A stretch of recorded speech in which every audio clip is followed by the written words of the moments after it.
ಎಲ್ಲರೂ ಹೇಗಿದ್ದೀರಾ?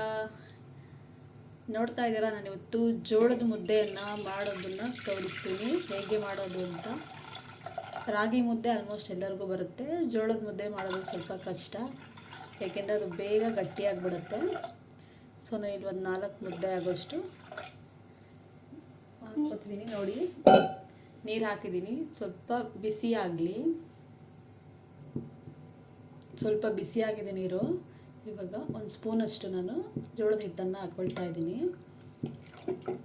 ಸೊ ಇದನ್ನು ಹಾಕಿ ಸ್ವಲ್ಪ ಗಂಟಿಲ್ದಾಗೆ ಕೈಯಲ್ಲಾಡಿಸಿ. ತುಂಬ ಬಿಸಿ ಇದ್ದಾಗ ಹಾಕಿದ್ರೆ ಗಂಟಾಗುತ್ತೆ. ಸೊ ಹೀಗೆ ಕೈ ಆಡಿಸ್ತಾ ಇರಿ. ಸೊ ಹಿಟ್ಟಷ್ಟು ಕರಗಿದೆ. ಇದು ಕುದಿ ಬರುತ್ತೆ, ಕುದಿ ಬರೆಯೋ ತನಕ ಚೆನ್ನಾಗಿ ಬಿಡಬೇಕು. ಇದಕ್ಕೆ ಸ್ವಲ್ಪ ನಾನು ಸಾಲ್ಟನ್ನು ಹಾಕೊಳ್ತೀನಿ ಟೇಸ್ಟಿಗೋಸ್ಕರ. ರಾಗಿ ಮುದ್ದೆಗೆಲ್ಲ ನಾವು ಉಪ್ಪನ್ನು ಹಾಕಲ್ಲ, ಇದಕ್ಕೆ ಸ್ವಲ್ಪ ಹಾಕ್ಕೊಳ್ತಿದ್ದೀನಿ.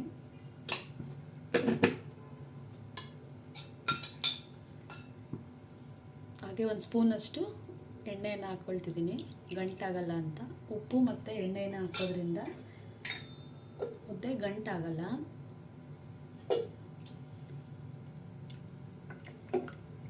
ಇವಾಗ ಒಂದು ಕುದಿ ಬರಲಿ. ಜೋಳದ ಮುದ್ದೆ ಊಟ ಮಾಡೋದ್ರಿಂದ, ರೊಟ್ಟಿ ತಿನ್ನೋದ್ರಿಂದ ತುಂಬ ಒಳ್ಳೆಯದು, ಆರೋಗ್ಯ ಕೂಡ ತುಂಬ ಚೆನ್ನಾಗಿರುತ್ತೆ. ನೋಡ್ತಿದ್ದೀರಾ, ಇವಾಗ ಚೆನ್ನಾಗಿ ಕುದೀತಾ ಇದೆ, ಉಕ್ಕು ಬರ್ತಾ ಇದೆ. ಸೊ ಇವಾಗ ನಾವು ಹಿಟ್ಟನ್ನು ಹಾಕ್ಕೊಳ್ಳೋಣ. 1 ಬೌಲ್ ಹಾಕ್ತಿದ್ದೀನಿ, ಇನ್ನೊಂದು ಸ್ವಲ್ಪ ಹಾಕ್ಕೊಳ್ಳೋಣ. ಸೊ ಈಗ ಇನ್ನೊಂದು ಬೌಲು ಹಾಕ್ತಾ ಇದ್ದೀನಿ.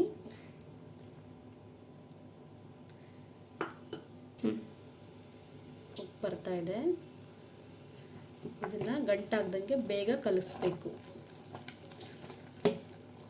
ಬಿಸಿ ಇರುವಾಗಲೇ ಬೇಗ 1 ಗಂಟೆ ಇಲ್ಲದೆ ಚೆನ್ನಾಗಿ ಕಲಿಸ್ತಾ ಬನ್ನಿ. ಸೊ ಗೊತ್ತಾಗುತ್ತೆ ತೆಳು ಆಗಿದೆಯಾ ಗಟ್ಟಿ ಆಗಿದೆಯಾ ಅಂತ. ಬೇಯವಾಗಲೇ ನಾವು ಹಿಟ್ಟನ್ನು ಮತ್ತೆ ಆ್ಯಡ್ ಮಾಡ್ಕೋಬೋದು. ಸೊ ಇದಕ್ಕೆ ಇನ್ನೊಂದು ಸ್ವಲ್ಪ ಹಿಟ್ಟು ಬೇಕನ್ಸುತ್ತೆ. ಸ್ವಲ್ಪ ತೆಳುವಾಗಿದೆ. ಈಗ ಇನ್ನೊಂದು ಸ್ವಲ್ಪ ಹಿಟ್ಟನ್ನು ಹಾಕಿ ನಾನು ಕೈ ಆಡಿಸ್ಕೊತಾ ಇದ್ದೀನಿ. ಬೇಗ ಕೈ ಆಡಿಸಿ, ಕೈ ಬಿಡಬಾರ್ದು. ಚೆನ್ನಾಗಿ 1 ಗಂಟೆ ಇಲ್ಲದೆ ನೀಟಾಗಿ ಇದನ್ನು ಕಲಿಸ್ತಾ ಬನ್ನಿ.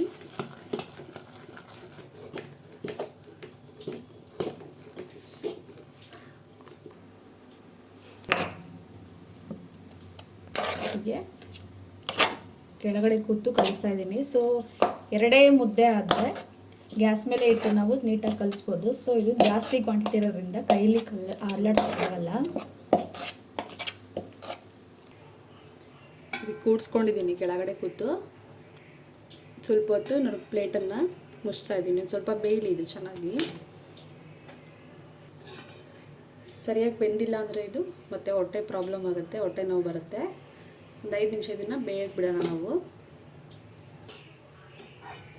ಚೆನ್ನಾಗಿ ಬೆಂದಿದೆ. ಇವಾಗ ಇದನ್ನು ಉಂಡೆಗಳು ಮಾಡ್ಕೊಳ್ಳೋಣ.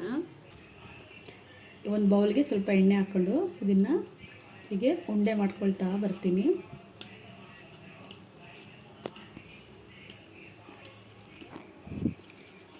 ಸೊ ನೋಡಿ, ಈ ಥರ ಆಗಿದೆ. ಇದು ಒಂದು ರೀತಿ ನಾನು ಉಂಡೆ ಮಾಡೋದು ನಿಮಗೆ ತೋರಿಸ್ತಿರೋದು. ಇನ್ನೊಂದು ರೀತಿ ಯಾವ ಥರ ಉಂಡೆ ಮಾಡ್ಬೋದು ಅಂತ ತೋರಿಸ್ತೀನಿ. ಇದು ಕೆಲವ್ರಿಗೆ ಬಿಸಿ ಆಗುತ್ತೆ ಅಂತ ನಾವು ಕೈಲೇ ಕಟ್ಟೋದು, ಬಿಸಿ ಅಭ್ಯಾಸ ಆಗಿದೆ. ಸ್ವಲ್ಪ ಕಟ್ ಮಾಡಿರೋ ಎಣ್ಣೆ ಪೇಪರ್ಸ್ ಇರುತ್ತಲ್ಲ, ಎಣ್ಣೆ ಉಳ್ದು ಖಾಲಿಯಾಗಿರೋ ಅಂಥದ್ದು. ಸೊ ಅದರಲ್ಲಿ ಉಂಡೆಗಳನ್ನ ಮಾಡ್ಕೊಳ್ತಿದ್ದೀನಿ. ಬಿಸಿ ಆಗುತ್ತೆ ಅಂದರೆ ನೀವು ಕವರ್ ಸಹಾಯದಿಂದ ಈ ಥರ ಬೇಕಿದ್ರೂ ಮಾಡ್ಕೋಬೋದು. ನನಗೆ ಅಭ್ಯಾಸ ಇರೋದ್ರಿಂದ ಬಿಸಿ ಈ ಥರ ಮಾಡ್ಕೊಳ್ತಾ ಇದ್ದೀನಿ.